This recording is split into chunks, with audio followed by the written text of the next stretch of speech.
Ja, oké. Dus voor de volledigheid, dit is het moment dat jullie je telefoon kan pakken. Als je denkt, ja, ik ga gelijk aan de slag. Dus dan kan je ook gelijk je Insta even bijwerken. Maar ook ondertussen, dus zoals ze zei, Restoreders. Dus de Restoreders, het is een groep uit Kenia. Ze waren een van de laatste 3 genomineerden. En iCut, dat schrijf je met I-CUT. Dus laat je, als je aangesproken voelt, dan laat je betrokkenheid daarbij zien. Dat gezegd hebbende, het allerlaatste onderdeel van de avond. Een gesprek van ongeveer 20 minuten. Ik begin met pak een beetje de eerste 10 minuten met een paar vragen. En daarna hoor ik graag of jullie ook een vraag hebben. Now is the moment that I would like to ask David Gomez to join me here. David, would you please come here? And David krijgt, yes. It's for you. Okay, please. Yes. Okay, David, you are from Venezuela, and you are the coordinator of Human Rights Committee, University of Zulia? Zulia. Zulia. Okay. And you are also with the NGO Aula Abierta. Open classroom. Because you are, you know what it makes it so unique, your type of activism, is that you are activist in the academic world and for the academic world. Am I right? Yeah. We will talk about it later, but for now, Venezuela was, a couple of months ago, a lot of time in our in the news, in the spotlight in Holland. And but nowadays it's less and less. I wonder what's the current situation in Venezuela. Suppose I run to you, in Holland, and say, you say, well, how is Venezuela? What would you say?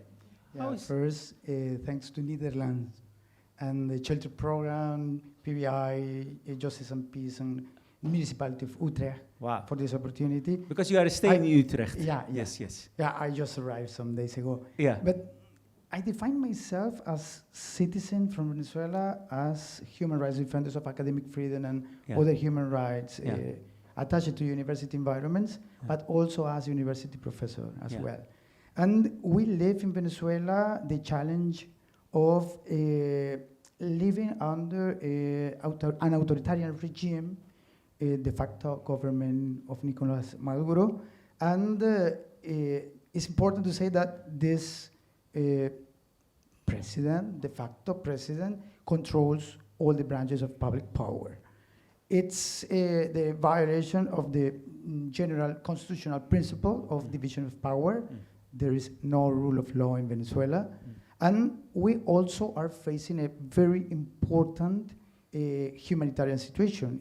In terms of the United Nations terminology, it is defined as a complex humanitarian emergency. Wow. It's almost the same, the situation that is happening in any country after a earthquake, after a natural catastrophe, but the origin, the causes of this situation is not a natural catastrophe, it's the deinstitutionalization of the state, is the breaking of the rule of law, is the lack of democracy, is the way of living in a dictatorship. And so in this context, we are facing several situations, challenging situations, such as general electricity cuts, widespread around the country, especially in the regions, because in Caracas, the capital, it is happening a kind of magic bubble. Nothing happens, but in the regions, I live in the second biggest city of Venezuela, Maracaibo, in the Zulia state, and so we are facing different cuts, blackouts of electricity. In my community are for around 16 hours per day. It's very important to say that Maracaibo has a weather, the temperature is about 40 centigrades every day of the year. I think it's maybe the hottest day that you could have in Netherlands in summer. No? But so it's really, really hard, the situation of the public services, not public transportation in a regular way, no regular way of provision of water for the homes, no electricity, and it's a kind of a chaos caused by the deinstitutionalization of the state, because a regular citizen doesn't have the possibility of claim to any institution, because everything is controlled by the national government. Yeah. So it's very let complex. Me go back to the main reason why you are here, because of the human rights and your unique work. You know, what's your position as a human rights activist in it? What do you do, and do you feel any oppression? So these two questions. Yeah, we founded an NGO in the context of the criminalization of protest in 2014, a very widespread, generalized practice of torture, of different detention, especially to university students who were on the streets claiming for democracy and other human rights. In that context, we were working on the defense of the human rights from different actors, university actors, and we identify a lackness in the general defense and advocacy work of human rights. That there were no NGOs focused specifically in the advocacy work, in the defense on academic freedom, that is the main human right, and recognized internationally in different human rights bodies of the United Nations system, and also the inter-American system. Because of that, we began in that time to register, to document the situation of those human rights in Venezuela, but we identified that the situation was similar in others authoritarian regimes, such as Nicaragua, such as Cuba, such as Bolivia, in the case of Evo Morales' government. And we were very concerned on that, and we were studying that the situations responded to some kind of patterns very similar, and it doesn't matter if the government is a left government or a right government. The key point is to identify that is an authoritarian regime or an authoritarian practice from the government who is in charge. And so in Brazil, for instance, we have identified some practices from Bolsonaro. You have contact with other people in Brazil or we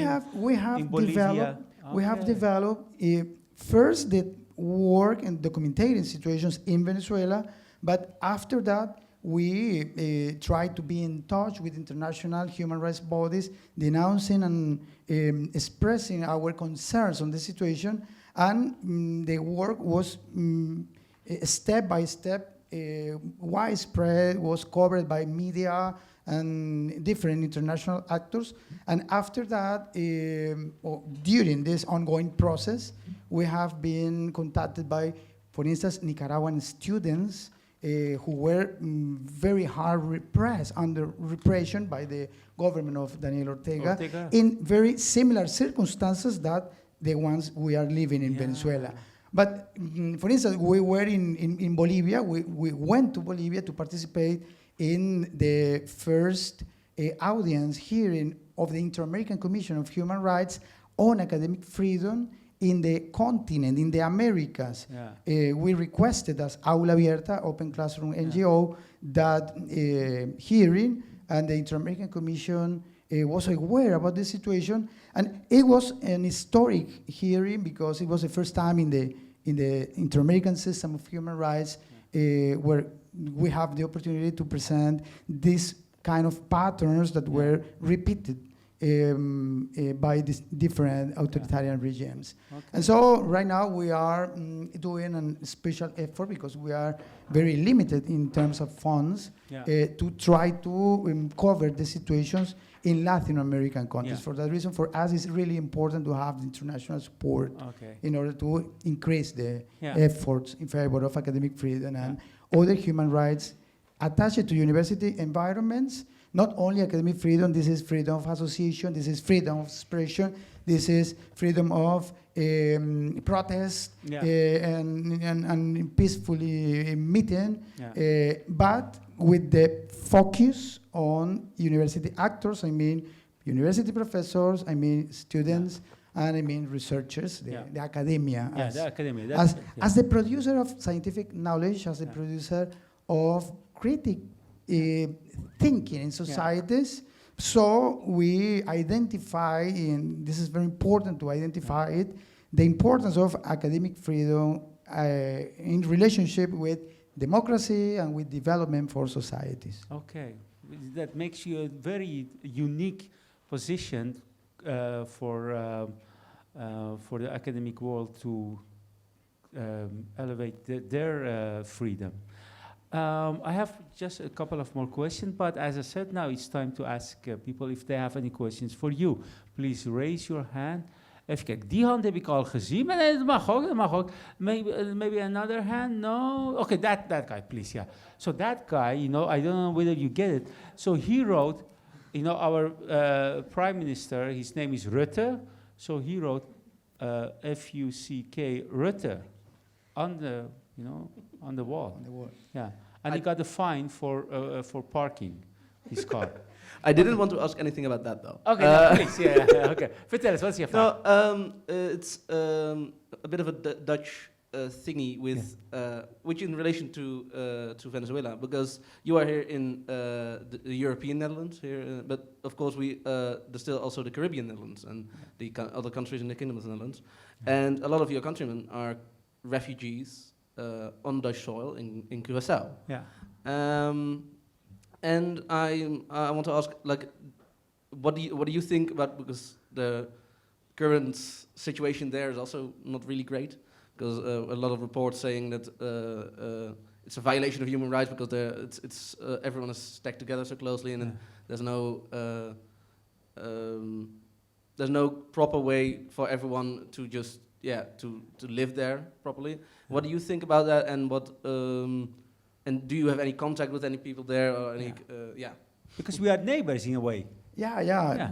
Actually, Aruba is very, very, really close to one part of Venezuela. The Falcon State is, you can see Aruba with your eyes. Oh, really? If you put in the northeast part of Falcon State in Peninsula de Paraguaná, it's called. Regarding the point, we are facing the most massive dropout in the history of Venezuela and of the continent.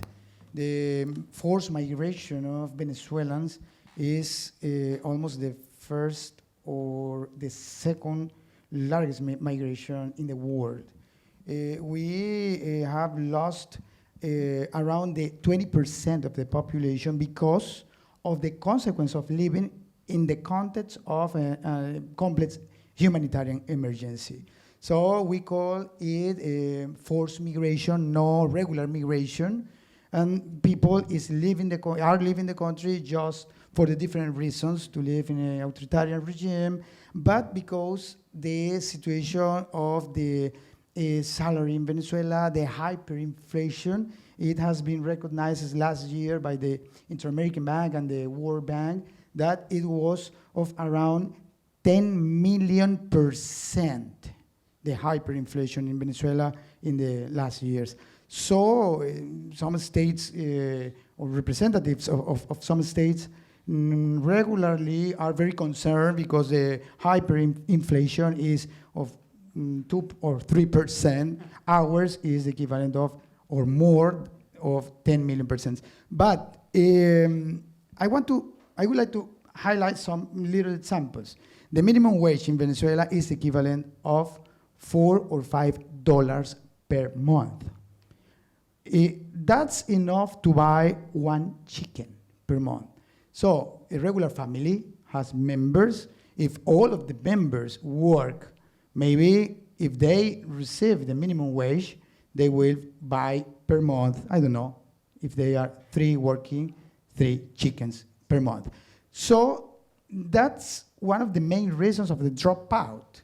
People cannot live in Venezuela. People should go everywhere to live.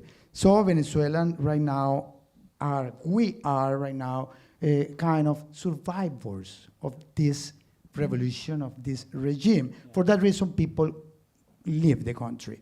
Leave the country to everywhere, to Europe, especially Spain, to the island, Caribbean island, Aruba, Curacao, etc., especially to Colombia, and from Colombia to Chile, Peru, Ecuador, etc., Argentina, etc. But the problem is that the situation is really hard because we are facing an important dropout of people, of the very qualified people. The situation of university professors is a drama in Venezuela. Universities are remaining empty without professors and without students. Without professors, because my salary as university professor is a little bit more than $4. It is $6. So while I receive $6 per month in Colombia, a university professor, and I have Colombia very close to Zulia State, is just in the border, receive the equivalent of, I don't know, 1,000, 2,000, 3,000. It depends on the rank and on the studies, etc. And so, of course, university professors are leaving the country. Professionals are leaving the country. What will happen in a country if the doctors, the medicine experts, if the engineers, if the different professionals leave the country? This is the biggest catastrophe that we have right now in the country. I defend the human rights linked to university environment. So the dropout of students is really high. It's for around 40 and 70% of the population. The dropout of the professors is really high.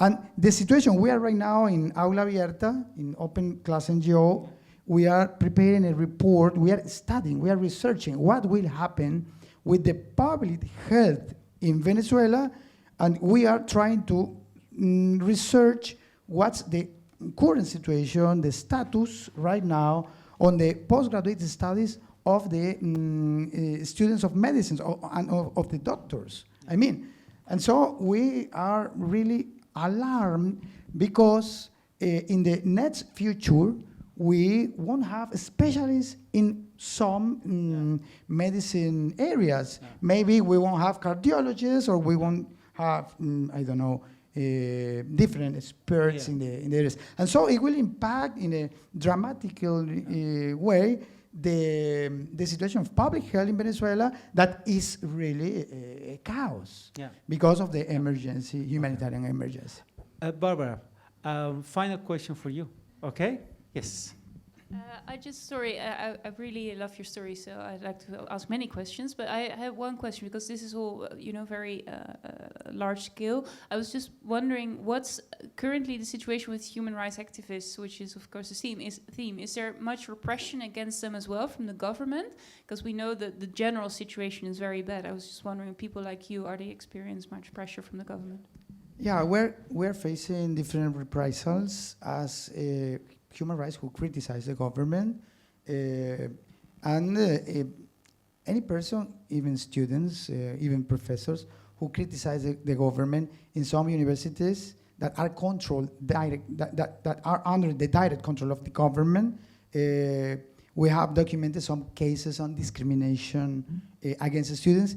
In some cases, we have documented the students were expelled. For instance, one student who changed a channel, a TV channel, official TV channel, in a hall in the university, was expelled in Merida. Or one student who criticized a professor in medicine, in a medicine school, in a university under the control by the government, criticized the professor because the professor says or suggested to change the Hippocratic oath by a Chavistic oath, the oath in favor of the former president Hugo Chavez. Yeah. And so he was expelled also. I define myself as human rights defender, but also as university professor. In authoritarian regimes, you have the risk, unfortunately, to be under any kind of vulnerability for criticizing the government. For that reason, it's really important to defend academic freedom and different human rights linked to university environments, because universities are like the producer in a democratic society of the scientific knowledge. Sometimes this is uncomfortable for the government and the producers of democracy itself. We have a professor who criticized in the past, in some 2 years ago, the economical model of Hugo Chavez and the current de facto President Nicolas Maduro. He was a very important economist, and he was part of a team with other international professors in different universities. And because of his criticizing, he was under jail, under military judges, not civil ones, which violates international standards of human rights, the due process. And the proof in the file of his for his crime against the motherland, traitor against the motherland, it was the definition of the crime in the criminal code, was some of the proof was the research paper that he had produced, and he had published it in the past, in the recent past. We have room for one more question, final question over there, and then we have really to stop, because I promised we'll know about 1.5 hours. Yes, please. Yes, thank you. Also, thank you for the last two speakers. It's really interesting, and thank you for informing us about the humanitarian crisis in Venezuela. I'm not too, besides the humanitarian crisis, I'm not too well informed, so hence the question. But would it be possible to help the people in Venezuela by possibly microfinancing, so helping the poor by microfinancing them in order to escape the corruption of the government, actually? So it's a very important question. We are trying to we are thinking about the strategies on that to try to help university professors who had to leave the country, but it should be a similar strategy in that way. I think Venezuelans right now are facing xenophobia and discrimination in general in some countries where they are going. In the past, Venezuelan could enter without visa to Ecuador, to Peru, to Chile. Right now, it's impossible because they require the visa. But in general, states could help Venezuelans in the context of the humanitarian situation. First, we are very concerned because maybe the humanitarian situation will be forgotten by international community, and this is the worst thing that could happen. First, not forgetting the humanitarian situation, putting it on the table is very important for us. Second, it's really important that states make more flexible the requirements on the legalization of Venezuelans providing asylum or any kind of status of protection to Venezuela. And people, citizens in the international community, it's very important to be aware about the situation and to support any kind of programs, especially the ones that are promoted by the serious NGOs focus on human rights. I mean, especially this word, I quote, serious NGOs, because there are some created by the government. So they call themselves NGOs, but they are very governmental organizations. And so be careful with that. My recommendation is to try to follow any program that some human rights NGOs, very qualified, are developing on the effort of helping Venezuelans abroad, and so try to support them as you can. In our case, in Aula Abierta, an open class NGO, we appreciate this kind of opportunities to make visible the situations, and we are trying to increase the efforts of covering the documentation and the advocating work, especially focused not only in Venezuela, as I mentioned before, especially in Latin America also, because we can identify the patterns repeated by the different authoritarian regimes or authoritarian practices. So we will be very grateful if international community support this work. We would like to open an office, for instance, in Bogota, because it's very difficult to work only from Venezuela to do all this effort, and in a parallel way being working in Venezuela, but also in other countries that is very close, and we can enhance the results, especially focusing on Latin America. Yeah, I hope so for you. Very final question, briefly. Now you are here for 3 months. Yeah. What are you going to do here in 3 months? Well, it's a very, very important question for me, and I really appreciate this program. It's the Shelter program. Yeah, Shelter City, Shelter program is a program to try to give any kind of oxygen to human rights defenders who are almost collapsed because different things, as I think I have been. But this is a program in order to put charge to your batteries and to return back to work harder and more effectively. I'm going to have meetings. I'm going to participate in interviews. I'm going to teach some lectures in the Utrecht University and in the Amsterdam University. There is in Amsterdam University center, the CEDLA, focus on Latin American issues.